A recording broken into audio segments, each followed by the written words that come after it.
There are several alternatives that schools can take to bridge the digital divide in the classrooms. Doug Johnson of ASCD shared some amazing ways that schools could collaborate with students and parents to bridge that gap between technology and learning. One really good approach that Johnson shared was that students, if schools are able, they could send them home with a device that's already connected to the internet. So that would that would help really those students who are not as fortunate to have technology at home, or they don't have internet, or they have limited devices and there are multiple siblings that may need to access it. It would eliminate that issue of them being able to complete assignments or projects or collaborate with other students if they had their own personal device that was issued by the school. A lot of times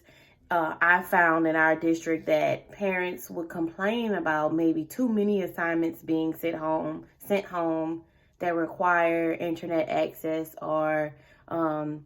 a smart device because they don't have it, or they have limited tools and they have multiple students that live in the home that have to use them.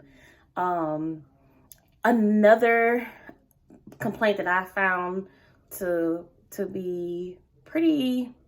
it occurs a lot in our school, is parents complain that it's too many research-based homework assignments, and they complain that they don't have enough time to sit down and assist their students with the research, or if they could get more time in the classroom to access the internet at home, that would help out a great deal. I personally like to start any projects that require a lot of internet usage or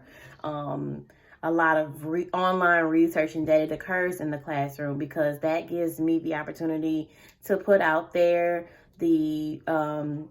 scholarly based websites to use, and to refrain from the fake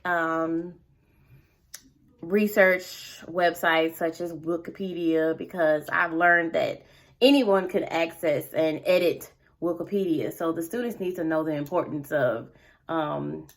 the right websites to use for research and which ones to trust. But definitely to bridge that gap, they need more access, preferably at school. But if there's a school that's fortunate enough to allow students to take home devices, then that would assist with bridging the gap, and also kind of minimizing, the amount of internet-based homework assignments that are sent home, because that would assist those students. And kids tend to get discouraged when they're not able to use,